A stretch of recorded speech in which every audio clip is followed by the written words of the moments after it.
Well, we know a lot about the Bilderberg Group. It was officially founded in 1954 at the Bilderberg Hotel in the Netherlands, and that's why it gets its name, Club Bilderberg. But really, it was a meeting of what was left of the European financial elite, the German financial elite, the Crumps, and others that had funded Hitler with the Anglo-American, British, U.S. elite. And so kind of a teaming up during the Marshall Plan of those two groups, and declassified U.S. Army documents that have been covered by major British and U.S. newspapers confirm that actually the Nazis, when they were losing in 1944, planned to put their money into offshore corporations to try to have a rebirth of the Fourth Reich, the Third Reich as a Fourth Reich, through a corporate system based around the European Union.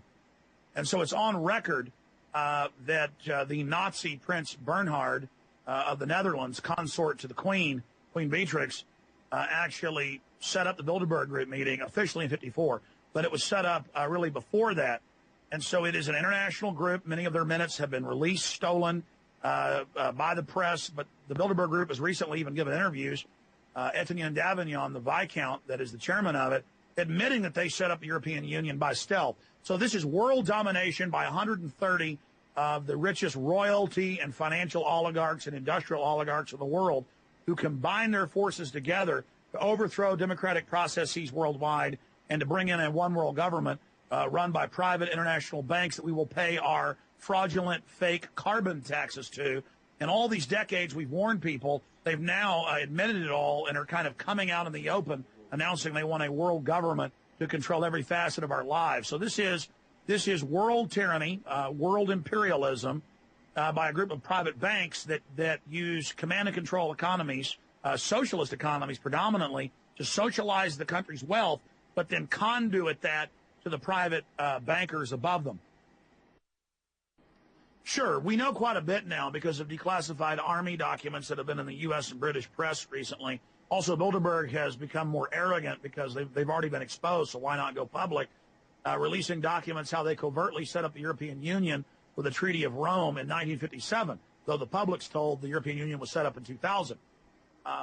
The Bilderberg Group is 130 royalty, bankers, heads of industry, who've been officially meeting since 1954, and their stated goal is to set up global governance or world government based around a European Union in allied operations with the Anglo-American establishment based in the United States and England.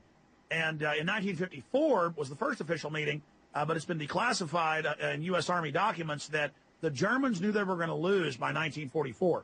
So they decided to put their hundreds of billions of dollars of stolen loot into dummy corporations to then set up a European Union in the near future. And so the Bilderberg Group is a merger of Nazi assets with the Anglo-American establishment for world domination against Russia, China, Central and South America, and Asia and Africa. And this is what the globalism is, what the New World Order is. So they're bankrupting the world economy by design, and we had sources inside Bilderberg this year that confirmed this. They're bankrupting the world economy by design, lowering oil prices by design to bankrupt Saudi Arabia, Russia, Venezuela.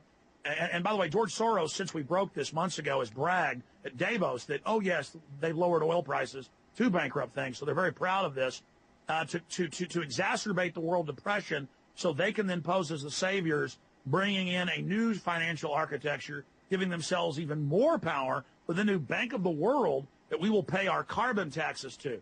So this is a hellish system. It's not free market.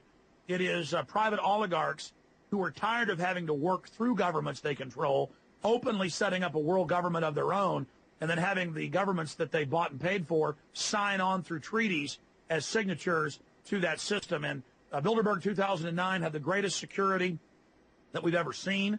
Bilderberg 2009, they arrested dozens and dozens of private citizens just walking down the beach. London Guardian reporter Charlie Skelton was arrested twice.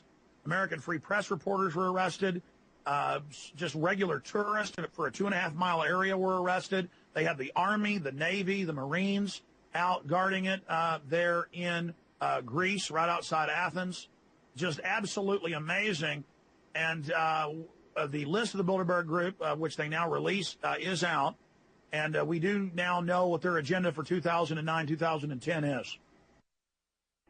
The agenda is to accelerate the depression worldwide and to make it as bad as they can and as fast as they can so that they can bring the world to their knees, panic the public into giving into this new financial world government architecture that will openly be run by a private consortium of central bank owning families.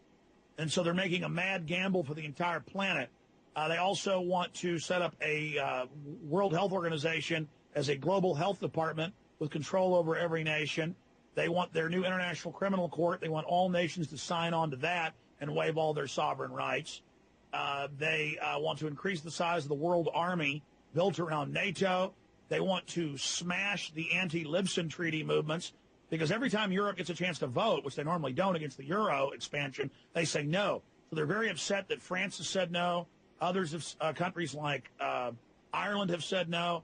So they're going to try to force another vote. And if that fails, they're just going to have the European Union Parliament implement these expansions of powers without having a vote.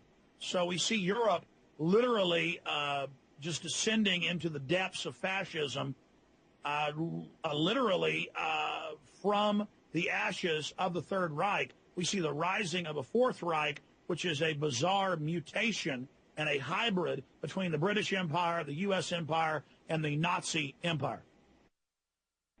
Well, out of the 130 or so members, most of them are very powerful, important people, but they're not part of the steering committee. There's only about 20 people on the steering committee, and that's Etienne Davignon, the head of Bilderberg. That's the head of the CFR, Richard Haas.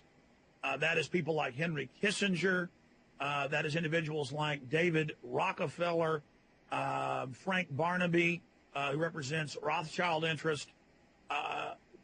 These are the people that we're talking about, these 20 or so individuals at Bilderberg. They set the agenda. Then they have university experts and scientists and advisors in media and academia and finance who are there basically advising them on the best ways to implement the already ongoing program of world government and tyranny. They just fine-tune things and work out disputes at this once-a-year meeting that they have at the Bilderberg Group conference.